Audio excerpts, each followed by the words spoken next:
Assalamu alaikum, très cher frère. Wa alaykoum salam wa rahmatullahi wa barakatuh. Je suis heureux de te rencontrer pour cette nouvelle vidéo. C'est réciproque, c'est un plaisir partagé. Merci. Donc, nous allons aborder un sujet d'actualité, Absolument, la question Ben Laden. la question de Ben Laden, effectivement. Donc, cette vidéo s'intitule Pourquoi je crois que Ben Laden est forcément mort. Absolument. Avant tout, a'udhu billahi minash shaitanir rajim, bismillahir rahmanir rahim, wa salatu wa salam ala sayyidina Muhammadin wa ala alihi wa ashabihi ajma'in, wa salam alaykum wa rahmatullahi wa barakatuh. Le salam à nos frères et sœurs qui nous écoutent et le bonsoir aux éventuels non-musulmans qui écouteraient cette présente vidéo. Alors, j'ai décidé d'intituler cette vidéo Pourquoi que je crois que Ben Laden est forcément mort. En effet, c'est un avis très personnel et je vais donner les raisons pour que je crois que Ben Laden est mort.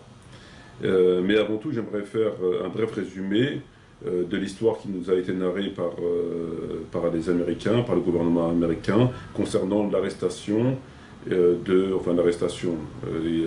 parle plutôt de tuerie que d'arrestation de Ben Laden. Et un certain nombre de personnes qui l'accompagnaient nous ont dit.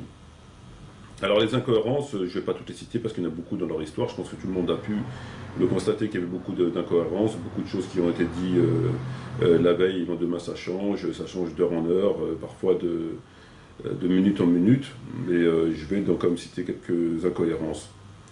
Il faut rappeler que les Américains prétendent que lors de l'arrestation de Ben Laden, lors de l'opération dans la demeure présumée de Ben Laden, qu'ils ont visionné en temps direct, le gouvernement américain, enfin un certain nombre de gouvernements américains, dont Obama et Hillary Clinton, ont visionné en direct l'intervention des commandos américains.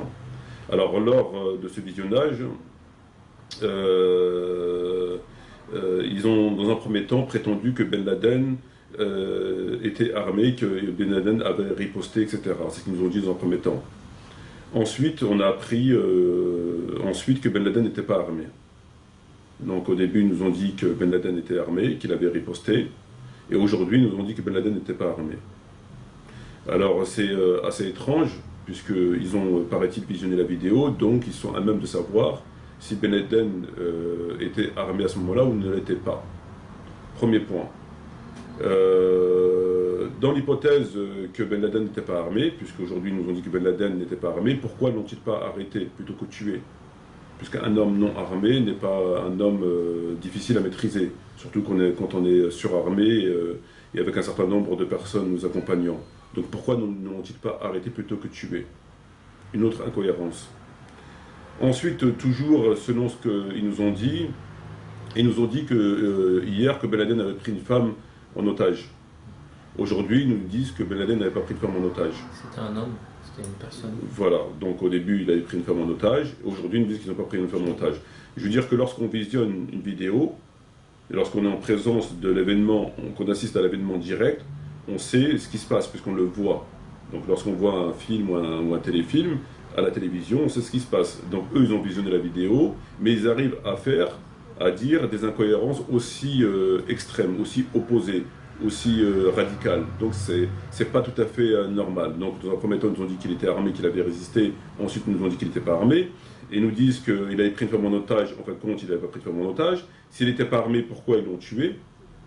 Pourquoi ils l'ont tué? Pourquoi ils l'ont pas arrêté? Ensuite, les Américains nous disent qu'ils ne veulent pas diffuser des photos de la mort de Ben Laden, donc de son cadavre, parce qu'il est extrêmement profané. Donc ils ont peur que ça choque les gens, que ça se retourne contre eux. Donc c'est la raison pour laquelle, en tout cas la raison officielle du gouvernement des États-Unis, pour laquelle ils ne veulent pas diffuser les photos de son cadavre, de son présumé cadavre. Or, moi j'arrive pas à comprendre comment un cadavre peut être profané si la personne a été tuée d'une balle dans la tête. Et ils nous ont dit depuis le début que Ben Laden, et sur ça ils ne sont pas revenus, a été tué d'une balle dans la tête. Donc lorsque tu tues quelqu'un d'une balle dans la tête, le cadavre n'est pas profané. Il ne peut pas être dans un état si tu es mort d'une balle dans la tête.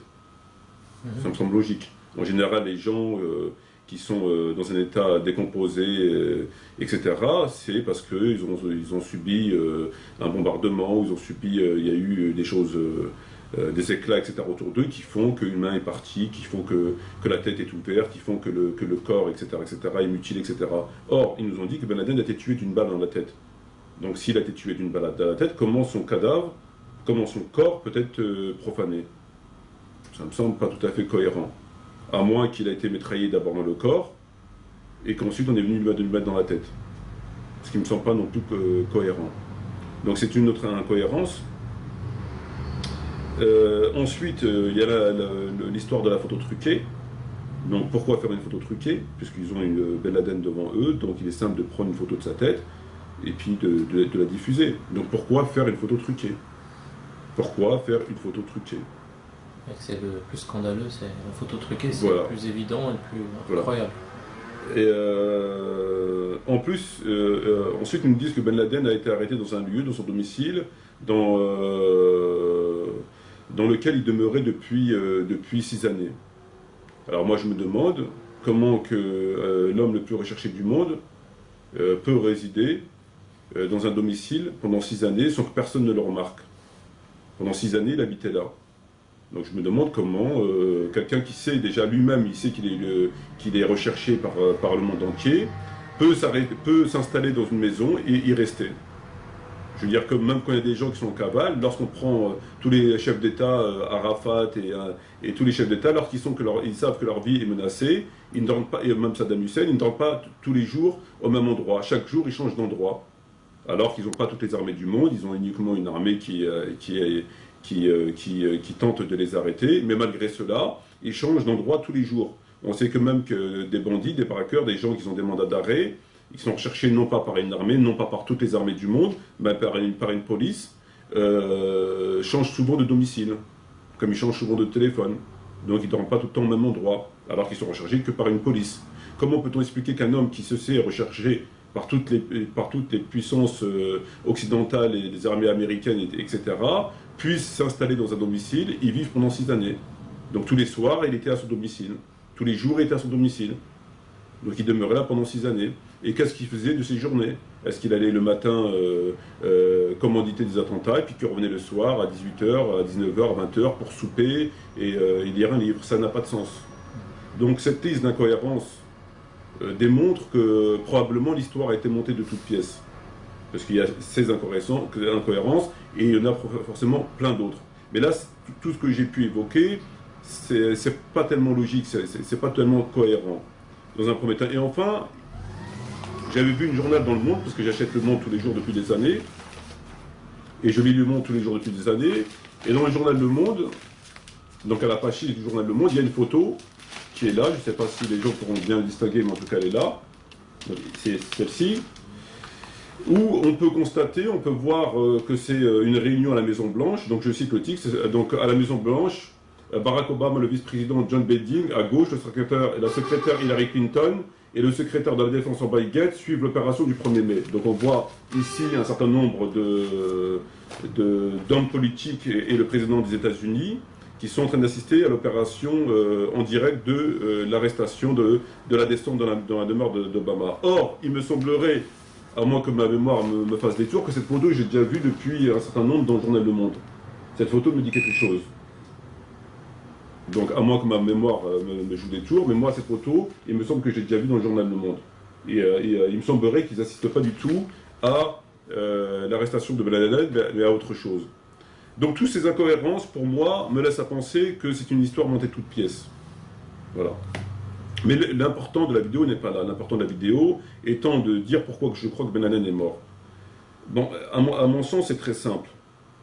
À mon sens, c'est très simple. Pourquoi je crois qu'il est mort, et il n'est pas mort pour moi lors de cette intervention, mais bien avant, c'est que les États-Unis n'auraient pas pu, parce que quand même cette histoire est fausse, en admettant que cette histoire est fausse, cela démontre, pour moi, que Ben Laden est mort. Pourquoi?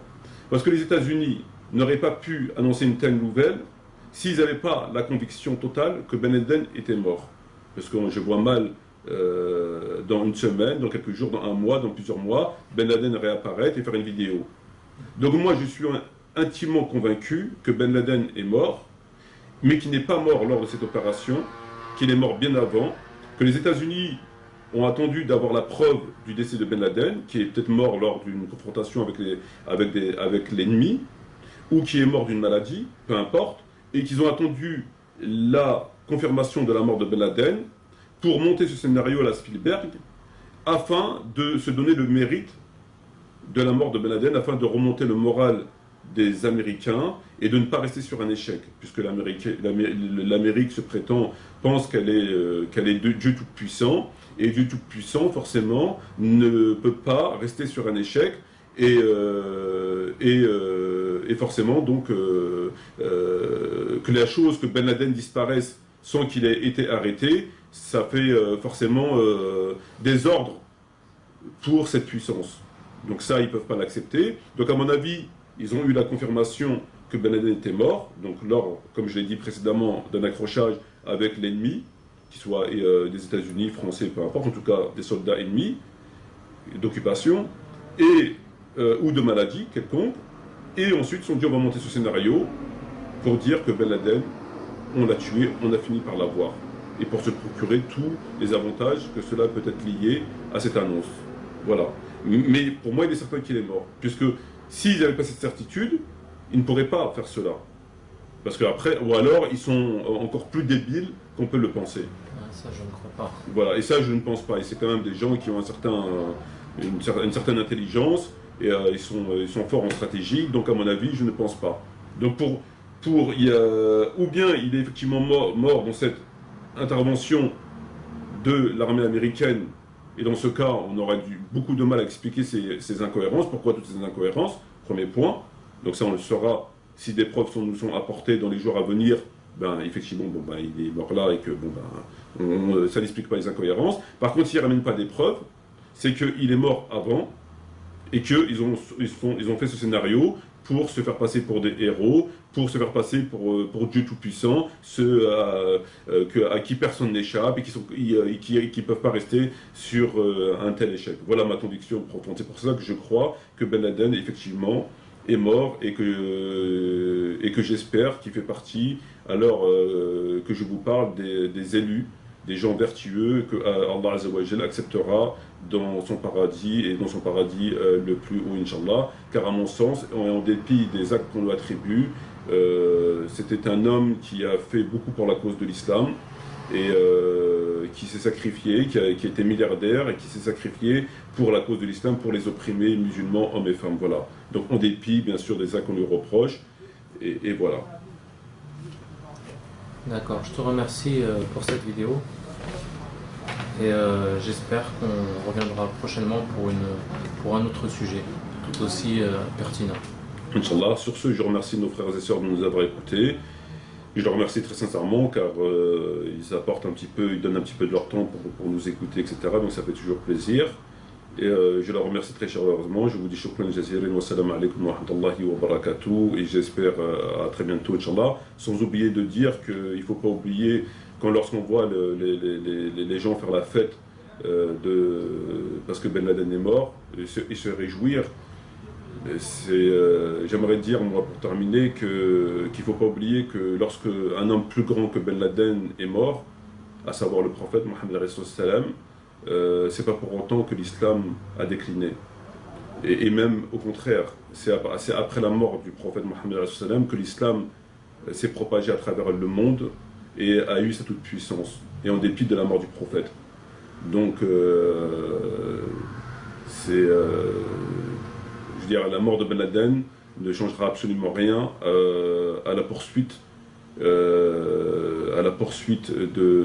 ceux qui oppriment la nation de l'islam, et dans la lutte acharnée que les moudjahidines et les futurs moudjahidines mèneront pour la victoire finale contre les ennemis de Dieu et ceux qui font du mal aux musulmans. C'est un combat sans relâche, et c'est un combat tout à fait légitime que tout bon musulman, que toute personne qui a ne serait-ce qu'un atome d'honneur mène et mènera, Inch'Allah. Sur ce, shukran jaziran wa salam alaykum wa rahmatullahi wa barakatuh.